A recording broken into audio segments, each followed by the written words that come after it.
AudioJungle.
First and foremost, our Honorable Minister of Transport, Ashri. So request for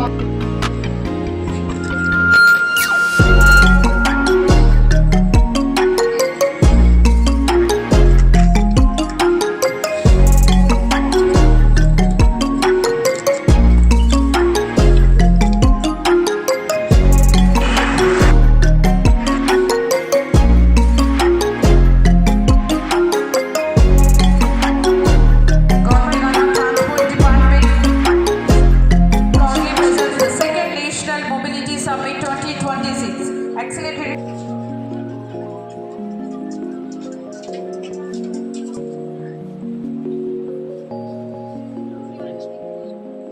so కార్యక్రమ అతిథులు విచ్చేస్తున్నారు. భాగంగా మరి తెలుసుకుందాం వారి కృషి. నాగిరెడ్డి గారు, managing director, Telangana state road transport corporation. Shankar గారు ఫ్రమ్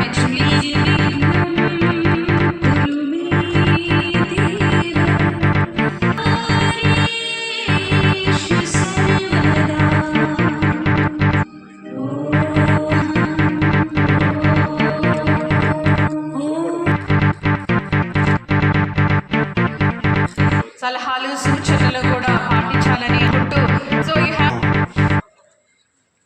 హైదరాబాద్లో నిర్వహిస్తున్నటువంటి మొబిలిటీ సమ్మిట్ 2026లో పాల్గొనే అవకాశం జరిగింది. ఆనందంగా ఉంది. ఈ సందర్భంలో వేదిక మీద ఉన్నటువంటి special chief secretary transport commissioner Ilamparthi garu, HMDA commissioner Sarfaraz Ahmed గారు, ఆర్టీసీ మేనేజింగ్ డైరెక్టర్ నాగిరెడ్డి గారు, ఎల్ఎట్ సంస్థ ఎండి రవిగుప్తా గారు, మా రవాణా శాఖ సిబ్బంది కానీ ఇతర ఈ మొబిలిటీలో భాగస్వాములైనటువంటి ప్రతి ఒక్కరికి కూడా స్వాగతం తెలియజేస్తూ ఈ వేదికను ఏర్పాటు చేసి మంచి విధాన నిర్ణేతలుగా అంటే ఒక విధానపరమైన నిర్ణయం తీసుకోవడానికి అవసరమైనటువంటి భాగస్వాములు కానీ మరి పరిశ్రమలకు సంబంధించినటువంటి నాయకులు కానీ ఇందులో స్టేక్ హోల్డర్స్గా అంటే ఫ్యూచర్ ఒక వేఅవుట్ను తీయడానికి సంబంధించినటువంటి ఆలోచన కలిగిన వాళ్ళంతా కూడా ఈరోజు ఇక్కడ మనం గ్యాదర్ అయినాం. తప్పకుండా తెలంగాణ మా honourable chief minister Revanth Reddy గారి నాయకత్వంలో ఒక విజన్ తీసుకొని ఏదైతే ముందుకు పోతా ఉన్నామో 2047 విజన్ తీసుకొని పోయే సందర్భంలో మనం చేస్తున్న ఈ యొక్క సమ్మిట్ తప్పకుండా ఉపయోగపడుతుంది, ఒక వేఅవుట్ ఇస్తుందని ఆకాంక్షిస్తూ ఉన్నాను. మీ అందరి అభిప్రాయాలను కూడా తప్పకుండా రవి గుప్తా గారు కానీ మా ట్రాన్స్పోర్ట్ కమిషనర్ కానీ దీని ఆర్గనైజేషన్కి ఏ విధంగా అయితే కొంత కోఆర్డినేట్ చేసిరో దీనితోటి తెలంగాణ రాష్ట్రంలో ఒక ఫ్యూచర్ యాక్టివిటీకి ఫ్యూచర్ రోడ్ మ్యాప్కు ఒక స్కోప్ కూడా దొరకాలని సందర్భంగా నేను ఆకాంక్షిస్తా ఉన్నాను. ఎందుకంటే టెక్నో మీడియా ఇతర భాగస్వామ్య సంస్థలందరినీ కూడా నేను ఈ సందర్భంగా అభినందిస్తూ మరి మీరు ఇచ్చేటువంటి ఒక అమూల్యమైనటువంటి సూచనలు తప్పకుండా మరి రాబోయే కాలంలో పట్టణాభివృద్ధికి సంబంధించిన విషయాల కూడా మొబిలిటీ మొన్న 2047 విజన్లో కూడా మరి కాన్ఫరెన్స్ చేసుకున్నప్పుడు ప్రపంచ దేశాల నుంచి వచ్చిన వాళ్ళందరితో కూడా తెలంగాణ ప్రభుత్వం ఒక విజన్ డాక్యుమెంట్ ఇచ్చింది ఇన్ ట్రాన్స్పోర్ట్ ఫీల్డ్.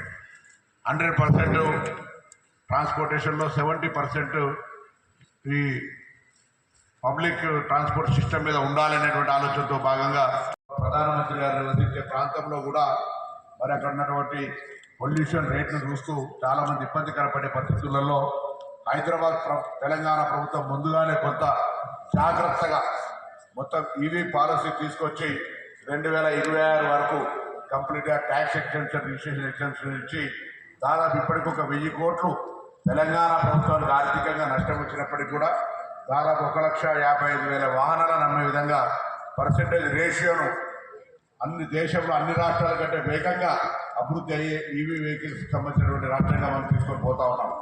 అంతేగాక హైదరాబాద్ క్యూర్ ఏరియా లోపల కంప్లీట్గా ఈవీ తీసుకురావాలని ఈ మధ్య పిఎం ఈ డ్రైవ్ కింద వచ్చినటువంటి 2,800 బస్సులకు సంబంధించి కూడా అంగీకారం తెలుపుకొని భవిష్యత్తులో హైదరాబాద్ క్యూర్ ఏరియాలో కంప్లీట్గా ఈవీ బస్సులు తీసుకోవాలని ఇటీవలనే రాష్ట్ర ప్రభుత్వం నుంచి ఆలోచన కొద్ది మారుతున్నటువంటి టెక్నాలజీని ఉపయోగించుకొని కూడా అన్ని రకాలుగా మరి వ్యవస్థీకృతంగా ఎదగడానికి పెరుగుతున్నటువంటి నగరాల అభివృద్ధిని దృష్టిలో పెట్టుకొని మనం ఇవన్నీ కూడా సమకూర్చుకోకపోతే భవిష్యత్ తరంలో చాలా ఇబ్బందికరమైనటువంటి పరిస్థితి వస్తుంది. కాబట్టి ఈరోజు హైదరాబాద్లో మెట్రో ఎక్స్పెన్షన్ కావచ్చు, లేకపోతే ఇంకా డిఫరెంట్ ఆలోచనతోటి మరి కాన్సెప్ట్ తోటి పోతా ఉన్నాం.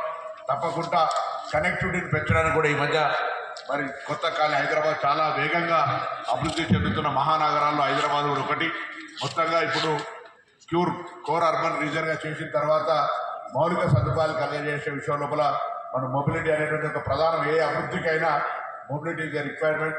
గతంలో కాశీకి వెళ్ళాలంటే రవాణా సౌకర్యం లేకుండా కాశీకి పోయిన వాళ్ళు తిరిగి వస్తే అదృష్టవంతులు లేకపోతే అక్కడనే ఉండేటువంటి పరిస్థితి. ఎలా ఉదయం పోయి సాయంత్రం వచ్చేంత మొబిలిటీ అనే ఒక ట్రాన్స్పోర్ట్ ఫెసిలిటీ ఆ విధంగా ఏర్పడు మన కదలికలకు ఉపయోగపడేంత వేగంగా అభివృద్ధి చెందుతున్నటువంటి పరిస్థితుల్లో రవాణా శాఖ కూడా అన్ని రిఫార్మ్స్ తీసుకొని ఈరోజు తెలంగాణ భారతదేశంలో అన్ని సంస్కరణల లోపల అంటే మాన్యువల్ ఇంటర్వెన్షన్ లేకుండా అన్ని రకాల ఆప్షన్స్ తోటి ముందుకు పోయేటువంటి ఒక ప్రయత్నం చేస్తూ ఉంది.